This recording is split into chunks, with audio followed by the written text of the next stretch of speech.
yang berjudul Asal-usul Kota Udang Cirebon. Dahulu kala di tanah Pasundan ada seorang pangeran yang gagah bernama Raden Walangsungsang dan adiknya yang sangat cantik bernama Nyi Mas Rara Santang.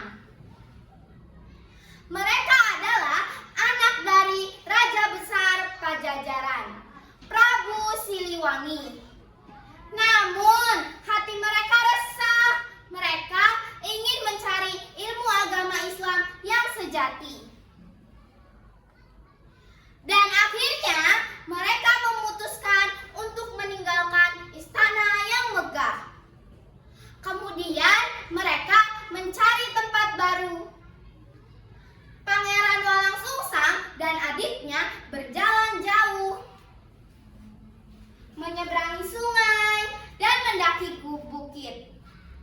Dan akhirnya mereka sampai di pantai yang sangat sepi. Tanah di sana masih berupa hutan bakau. Adikku, kita bangun gubuk di sini, kata Pangeran Walangsungsang. Kita akan hidup sederhana dan mulai menyebarkan ajaran kebaikan. Mereka pun mulai bekerja keras. Mereka membuka lahan, mendirikan gubuk, dan membuat tambak ikan sederhana di pinggir laut. Pangeran dan Nyi Mas Rara Santang lalu mengumpulkan orang-orang di sekitar sana untuk bekerja sama. Hasil tangkapan laut mereka cukup banyak, terutama udang kecil-kecil yang melimpah.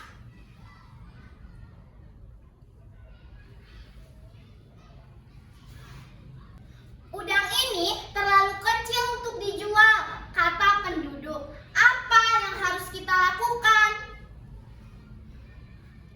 Pangeran Walangsungsang yang kini lebih dikenal sebagai Ki Gede Alang-alang atau Pangeran Cakrabuana punya ide yang cemerlang. Jangan dibuang, serunya.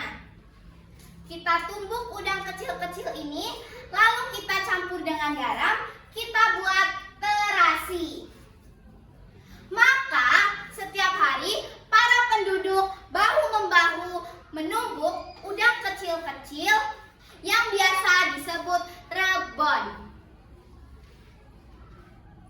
Mereka mencampur, mengaduk, dan mengolah hasil laut itu. Tempat mereka bekerja selalu ramai. Dan bau udang rebon pun tercium kemana-mana.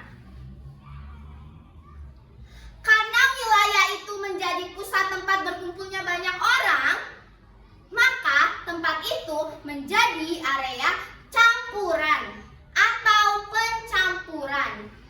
Dalam bahasa lokal disebut caruk. Maka perkampungan itu dinamakan caruban. Namun, penduduk khas setempat mempunyai sebutan yang lebih khas.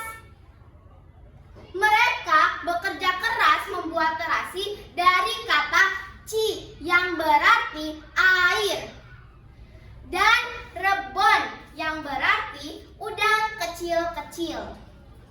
Jadi, mereka menamakan daerah itu sebagai Cirebon. Cirebon artinya air rebon atau tempat mengolah rebon. Nama inilah yang kemudian melekat dari sebuah gubuk kecil. Cirebon tumbuh menjadi kota pelabuhan yang besar, pusat perdagangan, dan pusat penyebaran ajaran agama Islam yang kelak dipimpin oleh keponakannya sendiri, yaitu Sunan Gunung Jati. Jadi, Cirebon adalah kota yang dibangun dari semangat persatuan, caruk, dan hasil laut yang sederhana. Si udang rebon. Cirebon. Hadirin sekalian, dari kisah Pangeran Walang Sungsang, kita belajar bahwa Cirebon adalah kota yang dibangun dari kata carub, yang artinya pencampuran budaya, pencampuran agama, dan suku.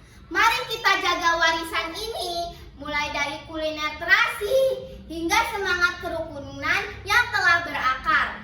Sebab sesungguhnya Cirebon bukan